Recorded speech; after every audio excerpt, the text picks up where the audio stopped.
Bon, alors nous sommes dans un bois dans lequel nous allons habituellement. Alors je vous invite encore une fois, aujourd'hui, je vous invite à m'accompagner dans cette promenade qui aura la particularité, alors comme toujours j'improvise, hein. Donc cette promenade aura la particularité de n'avoir rien de particulier, si ce n'est le cadre général, le cadre campagnard, plutôt sylvestre, enfin plutôt, voilà, les deux à la fois en fait, hein, champêtre et sylvestre, qui n'aura rien de particulier, sinon le plaisir de faire une promenade qui pourra avoir des apparences de banalité, mais encore une fois, si tout est banal dans la vie, hein, dans la création, et en même temps tout est miraculeux. Voilà, l'un ne va pas sans l'autre. C'est, disons, la banalité du miracle. Et c'est dans ce contexte-là que je vous invite à m'accompagner dans cette promenade aujourd'hui. Alors, comme toujours, j'improvise, mais j'ai toujours une idée en tête, et là, je n'ai absolument aucune idée sur l'accompagnement vocal. Alors, je vais me taire, hein, tout simplement, et vous faire profiter des éléments. Ce qui est aussi un moyen de meubler du vide, enfin du vide qui est plein en fait, hein, parce que la nature n'est jamais vide, la création c'est un plein miraculeux. En fait, rien n'est banal en fait, lorsqu'on parle de banalité, de choses anodines, etc. Mais non, puisque tout est... Le néant a été comblé par ce qui vous entoure, hein, par les beautés qui nous entourent. Alors là, en l'occurrence, c'est la création boisée, hein, voilà, l'espace sylvestre, les feuilles mortes, les feuilles renaissantes, hein, parce que je vous rappelle que nous sommes aux prémices du printemps. Et tout est beau en fait, hein. Tout est beau dans la nature. Alors moi j'ai remarqué, et vous aussi vous avez remarqué que l'homme peut faire des belles choses, hein. Mais lorsqu'il y a des choses laides, eh ben, ce sont des choses qui proviennent de la création humaine. Mais jamais dans la nature, les choses naturelles ne sont jamais laides. Dès qu'il y a laideur, eh bien, automatiquement, ça provient de la main humaine. Alors attention, je le répète, hein, je ne dis pas que l'homme ne fait que des choses laides. L'homme fait de belles choses.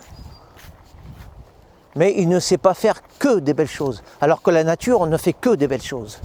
Que ce soit de la putréfaction, par exemple, des souches. Lorsque vous voyez des souches qui se désagrègent, eh ben c'est beau. Ça sent bon, c'est beau. Alors il peut y avoir des choses qui ne sentent pas bon, qui nous rebutent, nous, humains, mais qui sont des paradis pour des autres créatures que les humains. Comme par exemple tous les insectes nécrophages, tous les animaux qui sont attirés par ce qui nous repousse, nous. Même la putréfaction, c'est un paradis pour animaux nécrophages. Rien n'est laid, hein. La nature. Moi, lorsque je passe devant cette souche, je m'arrête toujours, hein. Vous voyez, je médite. Alors il m'arrive de m'attarder plus ou moins longtemps et je médite. Je médite beaucoup devant cette souche qui se désagrège. Alors à l'échelle c'est même pas l'échelle d'une saison, c'est à l'échelle de plusieurs années parce que vous voyez elle est quand même grosse, hein.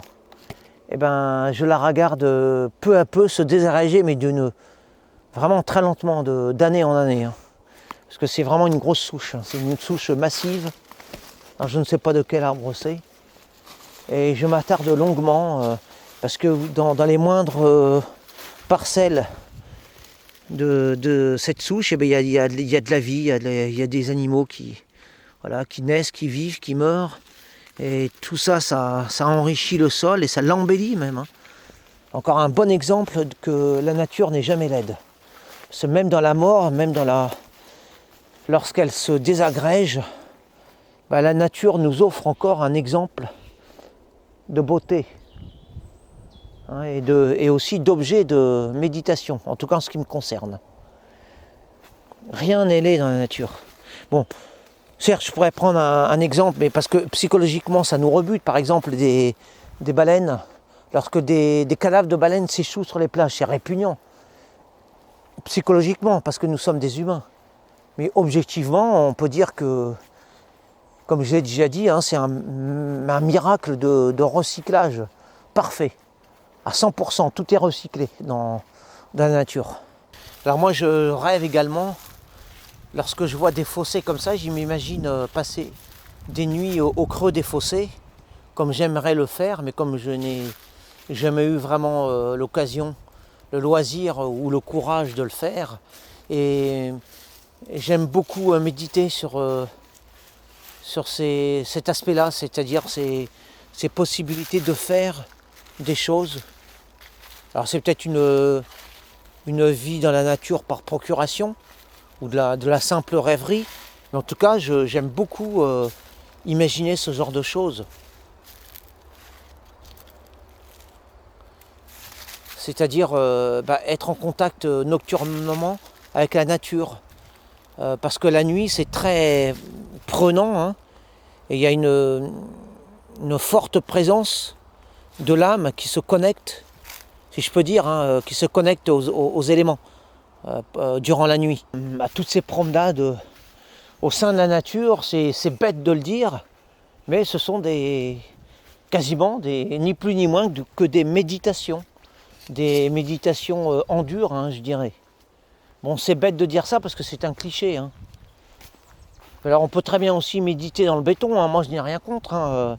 Je trouve qu'il y a aussi il y a une certaine poésie dans le béton, comme l'avait chanté d'ailleurs Renaud, le chanteur gauchiste. Là, bon, il a aussi chanté bon, c'est très inégal dans sa production. Il a chanté des choses absolument insupportables à entendre, mais il a aussi chanté de bonnes choses, hein, notamment lors de sa jeunesse. Bon, enfin, c'est pas le sujet, hein. Je disais oui, donc dans le béton on peut trouver de la poésie, on peut trouver de la légèreté, dans le béton armé, dans le parpaing, dans tout ce qui est ailé, sur le plan architectural. On peut, comme je vous dis, trouver de la légèreté, du rêve, on peut trouver du charme à la laideur de tous ces matériaux. Et puis c'est pareil, que ce que je disais donc. Et dans les bois, dans la nature, eh bien, tout ça, ça vient de manière beaucoup plus naturelle, quoi, plus évidente. Parce que pour trouver de la légèreté dans la ferraille, dans le béton, il faut faire un effort intellectuel pour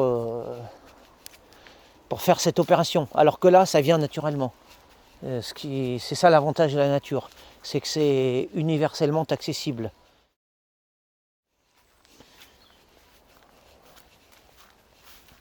Donc, parce qu'en fait, moi je médite partout, hein. Je peux méditer sous les étoiles, au bord de la route, entouré de tags, dans des endroits très laids, et aussi également ici en pleine nature. Hein. Enfin, disons que la nature, c'est quand même plus naturel. Et c'est l'élément, le plus... on peut le dire, hein, c'est le cas de le dire, c'est vraiment l'élément le plus naturel pour ce genre d'activité, entre guillemets. Si tant est que méditer, c'est être actif.